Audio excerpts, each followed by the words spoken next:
Hello students and viewers. I am Pramod sir and today I am going to teach you voice.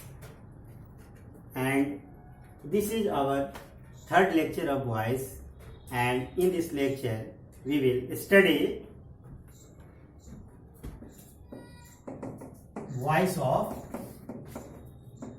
tense. अर्थात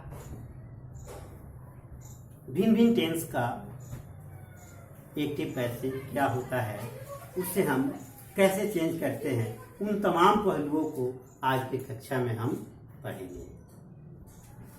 तो सर्वप्रथम हम जानेंगे simple present tense.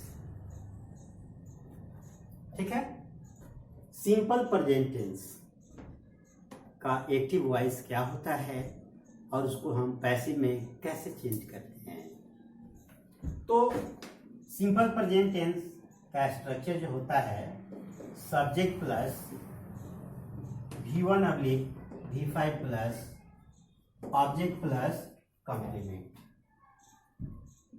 तो यह क्या हो जाता है, एक्टिव वॉइस में होता है। ठीक है, फिर से एक बार रिपीट कर देते हैं, आप लोग इसे मिला लीजिएगा।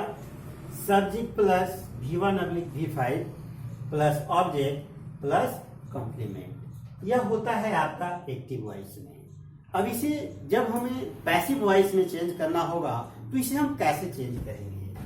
तो जैसे कि लास्ट लेक्चर में मैं आपको बताया था कि एक्टिव से पैसिव कैसे बनाया जाता है, उन पांचों स्टेप्स को हम यहाँ फॉलो करते हैं। और मुझे उम्मीद है कि आप तमाम स्टूडेंट्स एंड व्यूअर्स उस स्टेप्स को बाखूबी से याद कर लिए होंगे, क्योंकि उसका पंच लाइन ही था, इसे नहीं याद करोगे तो बहुत पछताओगे। क्योंकि अगर आप उसे याद नहीं किए होइएगा तो फिर आपको ये वॉइस का क्लास समझ में नहीं आने जा रहा है। तो इसलिए मैं आप लोगों से एक बार और कहता हूं कि उसे आप याद कर ही लीजिए। और कोई ज्यादा चीज नहीं है, अगर उसे आप बार बार इस वीडियो को भी देखेंगे तो आपको 5 स्टेप का याद भी हो जाएगा।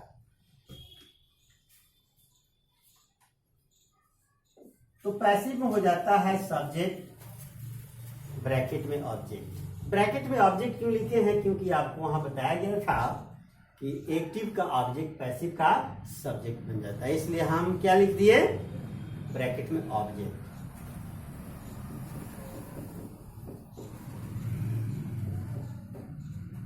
उसके बाद स्टेप 2 में था कि पैसिव में प्रयोग सब्जेक्ट के नंबर और पर्सन के अनुसार हेल्पिंग वर्ब का प्रयोग किया जाता है। तो यहाँ एक हेल्पिंग वर्ब हो गया।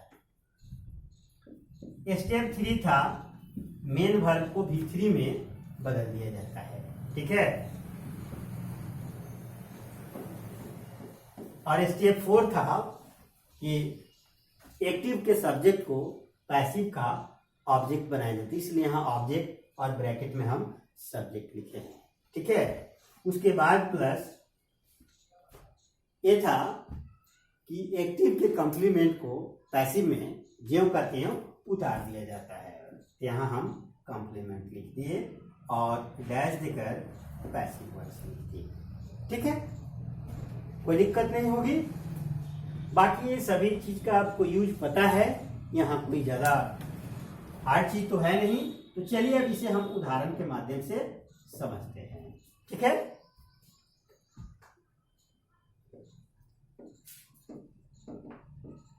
अभिनव writes a letter. Abhinav writes a letter, यह क्या है, एक्टिव वॉइस का वाक्य है। आप लोग को फर्स्ट लेक्चर में बताया भी गया था कि एक्टिव वॉइस किसे कहते हैं, पैसिव वॉइस किसे कहते हैं, और उसे उदाहरण के माध्यम से समझाया भी गया था। तो मुझे उम्मीद है कि यहाँ भी आपको कोई परेशानी नहीं होगी। तो चलिए आगे बढ़ते हैं हम तो ये तो आपको पता हो गया कि यह सिंपल प्रेजेंट टेंस का वाक्य है, क्योंकि यहाँ स्ट्रक्चर लिखा हुआ है subject plus V1 oblique V5 plus object plus complement. तो यहाँ भी है अभिनव सब्जेक्ट है, राइट्स आपको V5 है और लेटर ऑब्जेक्ट इस वाक्य में कंप्लीमेंट नहीं है। ये कोई जरूरी नहीं है कि सारे पार्ट्स ऑफ सेंटेंस किसी एक ही सेंटेंस में हो, ठीक है। जिस प्रकार की एक्सप्रेशन हमें व्यक्त करने की जरूरत होती है उन सारे पार्ट्स ऑफ सेंटेंस का हम इस्तेमाल करते हैं। चलिए इसे हम पैसिव में बनाते हैं। तो क्या होगा कि ये क्या है, ऑब्जेक्ट है इसका, ठीक है। ये पैसिव का क्या बन जाएगा, सब्जेक्ट बन जाएगा, ठीक है। तो ए लेट है। अब यहां हमारे पास हेल्पिंग वर्ब है ये, तो एम तो लगेगा नहीं क्योंकि आई के साथ लगता है, आर लगेगा नहीं क्योंकि लेटर है यानी सिंगुलर है, तो प्लूरल वर्ब है यार। तो यहां क्या बच गया, इज, ये लेटर इज, ठीक है। अब क्या लगेगा, मेन वर्ब यानी V3 में बदलना है, तो मेन वर्ब क्या है यहाँ राइट्स। तो राइट्स का V3 क्या होता है, राइट, रोट, रिटेन। तो ए लेटर इज रिटेन, ठीक है। अब क्या कहता है, यहां ऑब्जेक्ट है, ठीक है। तो ऑब्जेक्ट क्या है, तो ऑब्जेक्ट कहां से आना है, सब्जेक्ट, यानी एक्टिव का सब्जेक्ट पैसिव का क्या बनेगा, ऑब्जेक्ट बनेगा। तो एक्टिव का सब्जेक्ट क्या है, अभिनव है। द लेटर इज रिटेन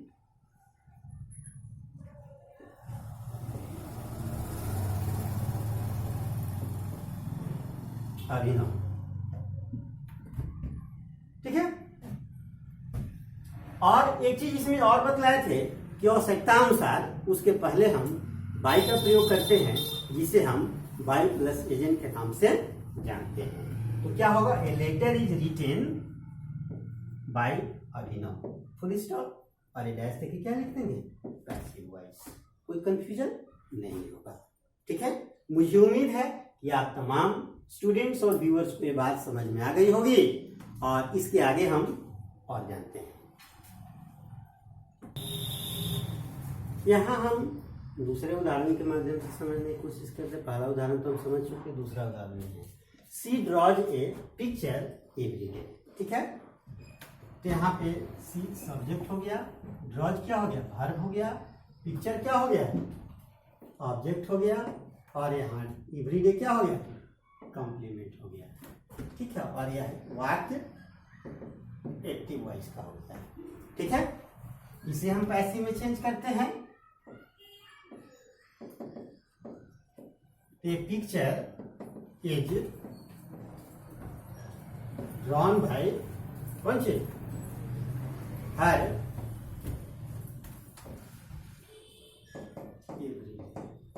तो दिक्कत नहीं होगा, ठीक है। इसमें एक नोट लिख लीजिएगा,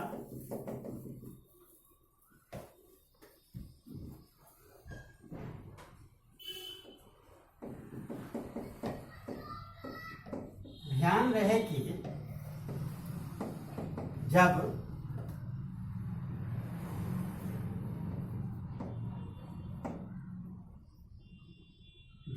कि जब indefinite pronoun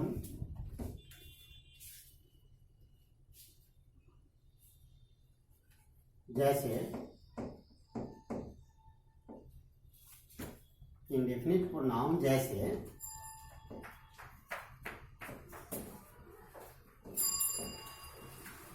somebody, someone,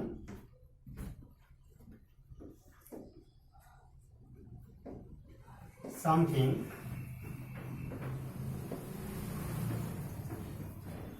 anybody, anyone, anything,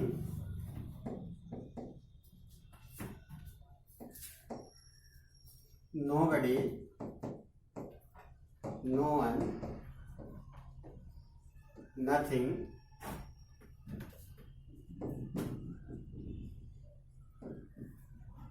everybody,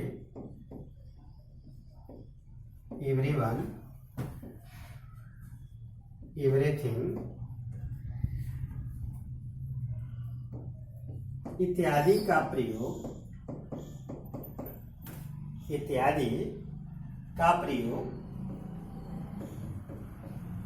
active के सब्जेक्ट के रूप में हो, एक्टिव के सब्जेक्ट के रूप में हो तो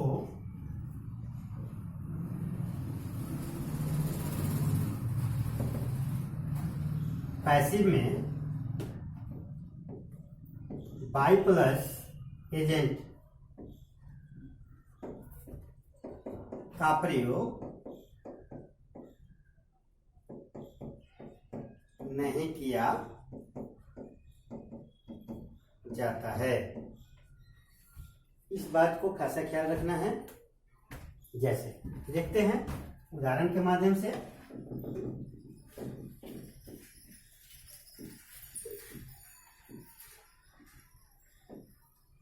someone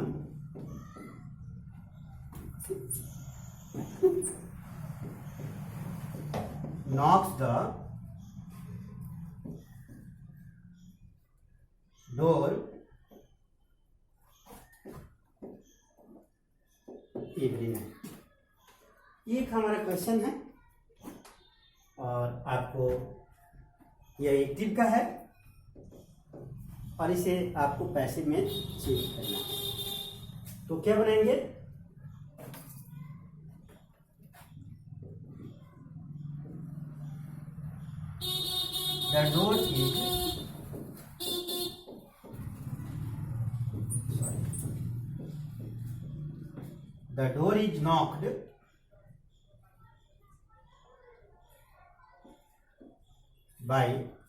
The door is knocked by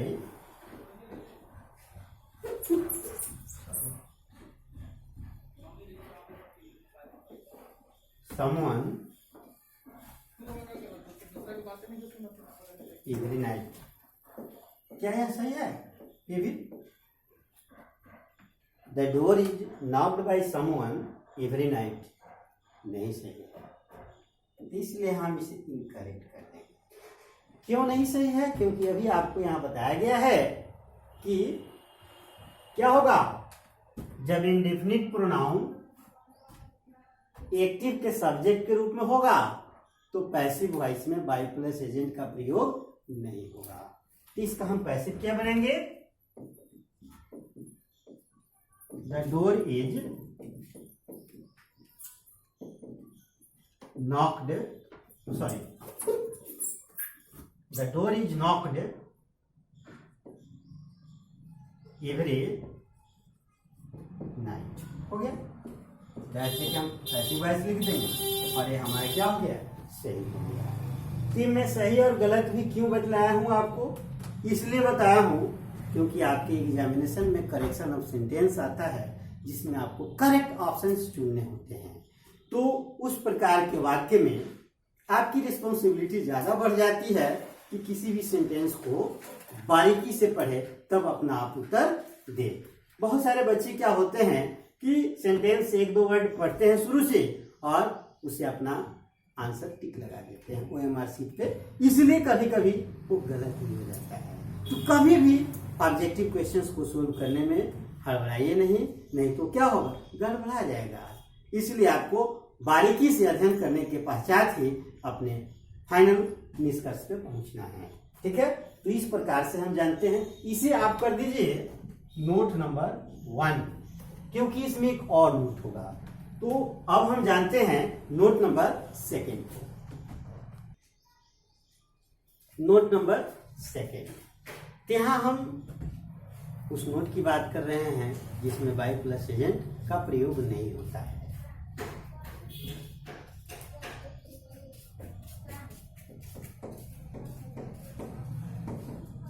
ध्यान रहे कि जब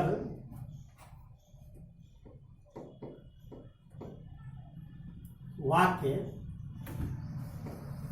का अर्थ अंडरस्टूड हो तो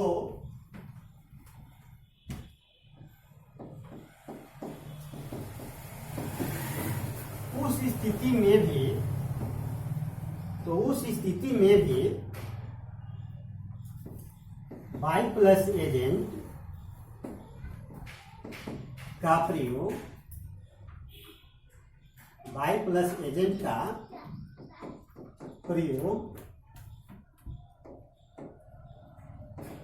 पैसिव में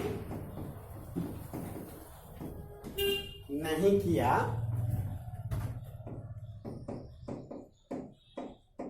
जाता है। ठीक है, अब चलिए अब इसे हम उदाहरण के माध्यम से समझते हैं।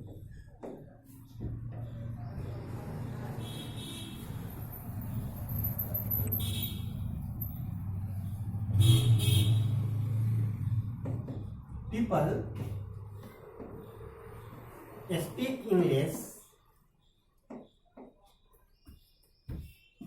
People speak English in the whole world. तो डैश देके लिख देंगे हम एक्टिव वॉइस। अब इसे हमें चेंज करना है पैसिव वॉइस में। ठीक है,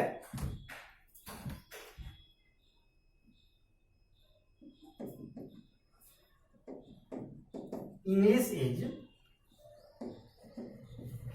spoken by people in the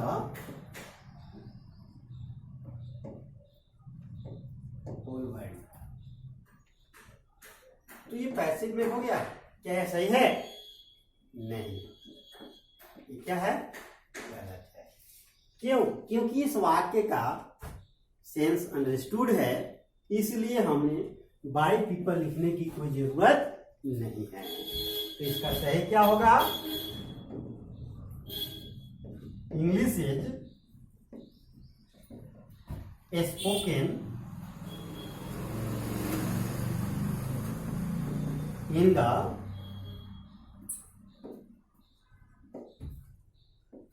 whole world. English is spoken in the world. ऐसे कर भी लिख देंगे और ये क्या हो गया? सही हो गया। ठीक है, तो इन्हीं छोटी छोटी बातों को हमें ध्यान देना है और आगे बढ़ते चलना है, और इस लॉकडाउन की घड़ी में भी अपने जीवन के साथ साथ अपने करियर को बचाते रहना है। ठीक है, तो हम आगे बढ़ते हैं।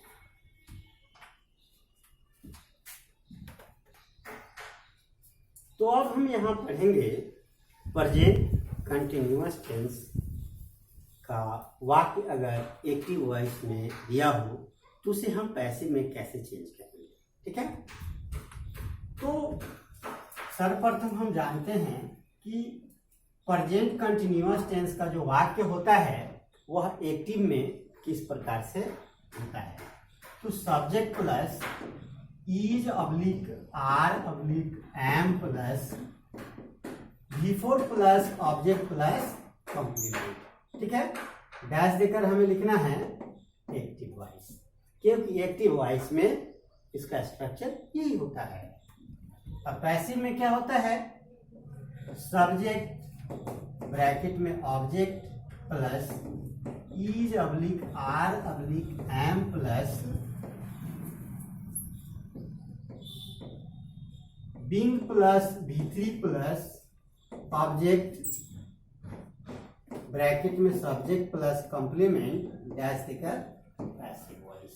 ठीक है, अब इसे हम उदाहरण के माध्यम से समझने की कोशिश करते हैं। ठीक है, yes,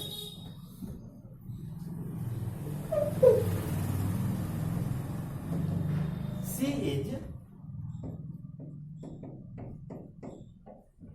writing a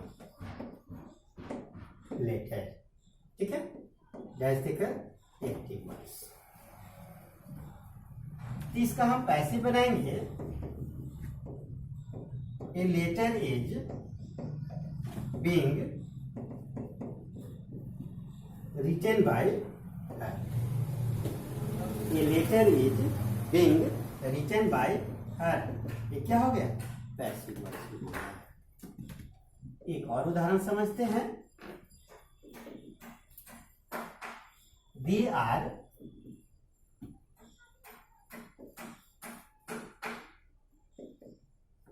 making a plan, dash देकर एक्टिव वॉइस।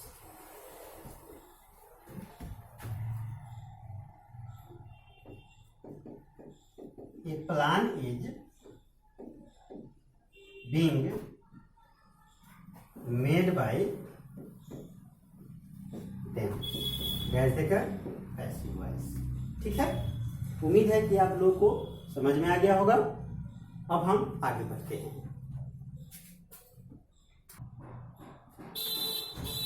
तो हम यहाँ आप जानेंगे प्रेजेंट परफेक्ट टेंस का अगर बात एक्टिव में दिया होगा तो उसे पैसिव में क्या बनाएंगे, और एक्टिव में भी उसका स्ट्रक्चर क्या होगा, पैसिव में क्या होगा, उन्हीं विषय वस्तुओं की हम यहाँ चर्चा करते हैं। प्रेजेंट परफेक्ट टेंस का एक्टिव में स्ट्रक्चर होता है subject plus has plus plus plus object plus complement. जैसे कि एक्टिव वॉइस लिखेंगे हम, वही पैसिव में लिखेंगे सब्जेक्ट ब्रैकेट में object plus has plus been plus बी3 प्लस ऑब्जेक्ट ब्रैकेट में सब्जेक्ट प्लस कंप्लीमेंट, डैश देकर पैसिव। इसे अब हम उदाहरण के माध्यम से समझते हैं।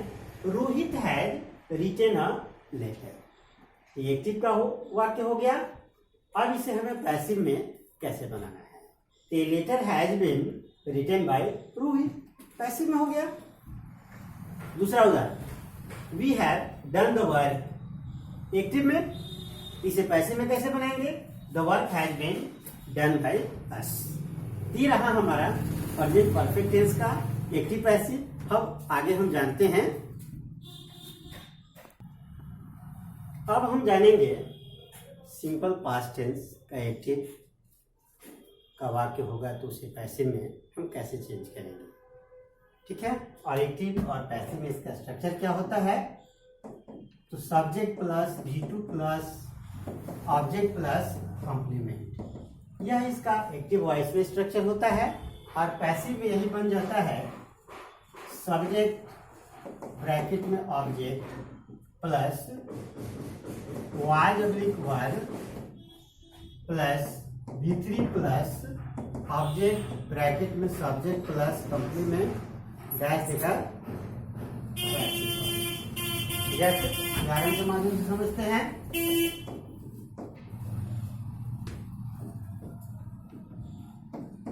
Rohit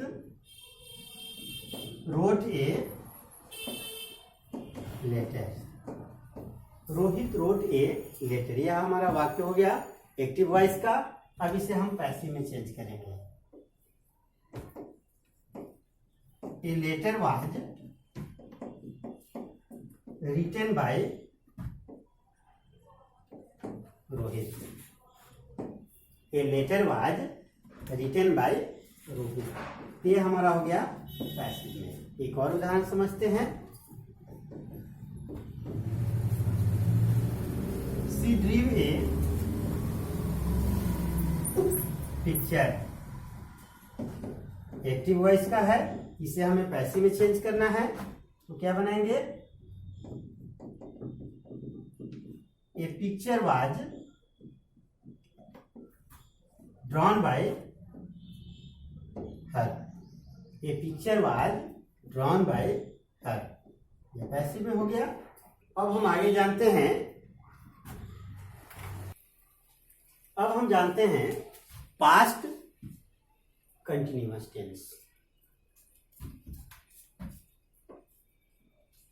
subject plus was were plus V4 plus object plus complement, dash देकर एक्टिव वॉइस। ठीक है, अब इसे पैसिव में हम बनाएंगे तो इसका स्ट्रक्चर हो जाएगा सब्जेक्ट प्लस ब्रैकेट में ऑब्जेक्ट, सब्जेक्ट ब्रैकेट में object plus was were plus being plus V3 plus object bracket में सब्जेक्ट प्लस कंप्लीमेंट, ऐसे देकर passive voice. For example, Rohit was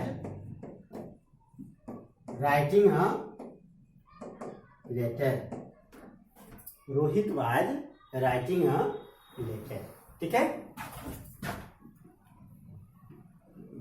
इसका पैसे में बनाएंगे। A letter was being written by Rohit.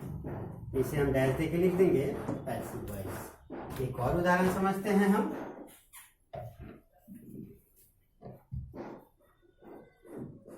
She was singing a song. Active का हो गया, इसे हम पैसिव में बनाएंगे। A song was being sung by her. Passive में हो गया। इसी प्रकार से हम अगले टेंस जानते हैं। तो अब हम यहां जानेंगे पास्ट परफेक्ट टेंस का एक्टिव पैसिव। तो इसका स्ट्रक्चर होता है एक्टिव में subject plus had plus V3 plus object plus complement. ये एक्टिव में होता है सब्जेक्ट ब्रैकेट में object plus had plus been plus V3 plus object bracket में सब्जेक्ट प्लस कॉम्प्लीमेंट के पैसिव में होता है। इसे हम उदाहरण के माध्यम से समझते हैं। Rohit had written a letter. इसका एक्टिव है, इसे पैसिव में बनाएंगे। A letter had been written by Rohit. ठीक है, वही दूसरा उदाहरण है they had called a meeting.